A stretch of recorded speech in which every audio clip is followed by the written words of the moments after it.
সান্তাহার জংশনে আপনাদের সবাইকে স্বাগত। ঝিকঝিক শব্দ আর লোকাল ট্রেনের এই নস্টালজিক রূপ, ট্রেন ভ্রমণ মানেই যেন এক অদ্ভুত প্রশান্তি। আজ আমাদের গন্তব্য উত্তরবঙ্গের ঐতিহাসিক সান্তাহার জংশন। জানালার পাশে বসে সবুজ প্রান্তর আর লাইনের ধারের মানুষের ব্যস্ত জীবন দেখতে দেখতে এগিয়ে চলা সত্যি অসাধারণ এক অভিজ্ঞতা।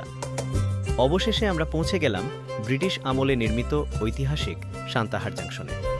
এই লাল ইটের প্রাচীন কাঠামো আজও ইতিহাস বহন করে চলেছে। পুরনো সেই রিফ্রেশমেন্ট রুম থেকে শুরু করে বিশাল এই স্টেশনের প্ল্যাটফর্ম, কত শত মানুষের গল্প এখানে জমা হয় প্রতিদিন।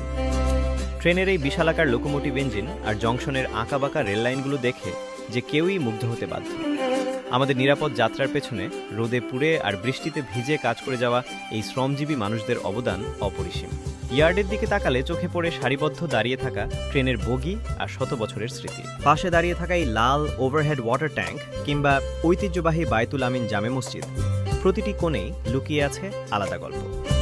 রেলওয়ের নিজস্ব মালামাল পরিবহনের বিশাল এই ক্রেন, ওয়েল ট্যাঙ্কার আর ইয়ার্ডের মালবাহী ওয়াগনগুলো।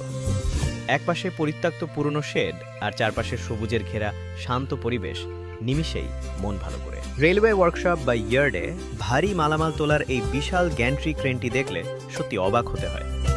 বিশাল খালি মাঠের মধ্য দিয়ে ট্রেন চলাচলের এমন দৃশ্য দেখার অনুভূতিই আলাদা। একদিক দিয়ে ট্রেন ছুটে চলেছে নিজের গন্তব্যে। কেমন লাগলো আজকের এই সান্তাহার ভ্রমণ? মন্তব্যে জানাতে ভুলবেন না। নতুন কোনো জায়গায় আবার দেখা হবে।